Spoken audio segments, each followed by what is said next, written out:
Expert hikers don't just vanish in broad daylight. Yet these granite corridors swallowed 3 of them whole.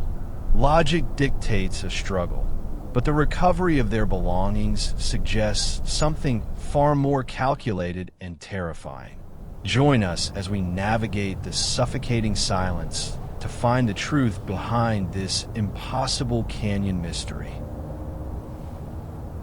They entered just after midday.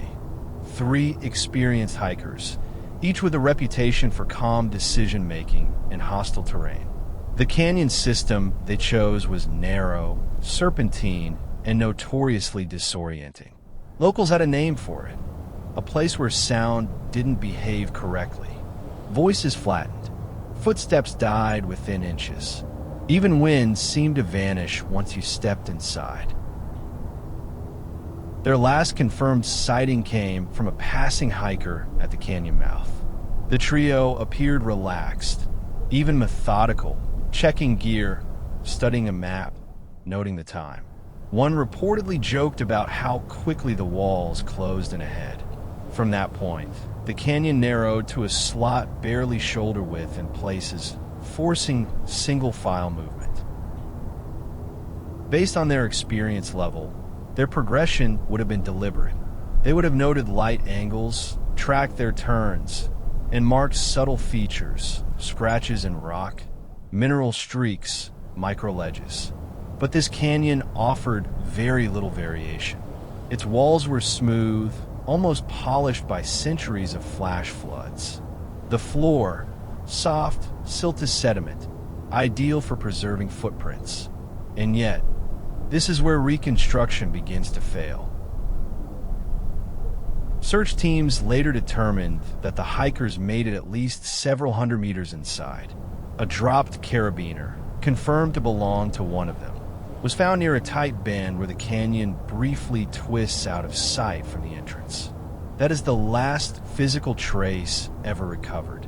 The most disturbing detail isn't what was found, it's what wasn't. Search and rescue teams expected a clear trail, footprints, scuffs, displaced silt, some indication of movement across the canyon floor. Instead, the sediment appeared almost untouched. No continuous tracks leading inward, no signs of backtracking, no drag marks, no disturbances consistent with a fall, struggle, or sudden evacuation. Even more unsettling, the floor conditions were ideal for preserving impressions. Other responders entering later left deep, obvious footprints that persisted for days. In the zone where the hikers should have traversed, the surface remained eerily pristine. Vegetation, or what little existed, was undisturbed. No broken twigs, no shifted debris, no evidence of someone brushing against the canyon walls. It was as if the 3 had stepped past a threshold and ceased interacting with the physical environment entirely. This wasn't a group prone to panic or error. Each member had navigated technical terrain before. Whiteouts, unstable scree fields, complex route-finding scenarios. They understood risk. They communicated well. In a typical emergency, their response would have left signs, attempts to retrace steps, markers for rescuers, even improvised signals. But their disappearance shows none of that progression.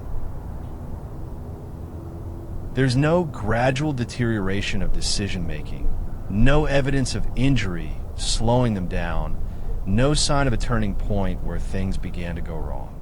Instead, the timeline collapses.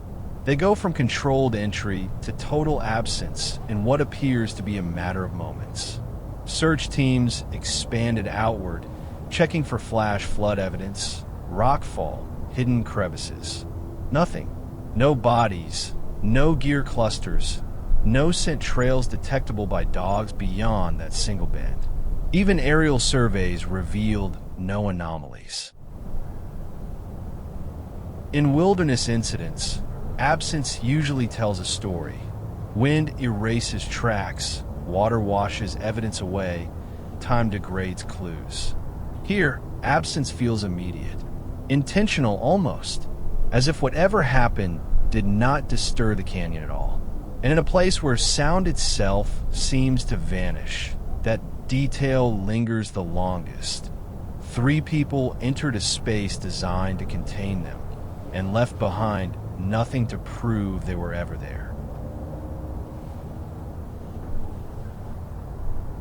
Thank you for watching. Don't forget to like and subscribe.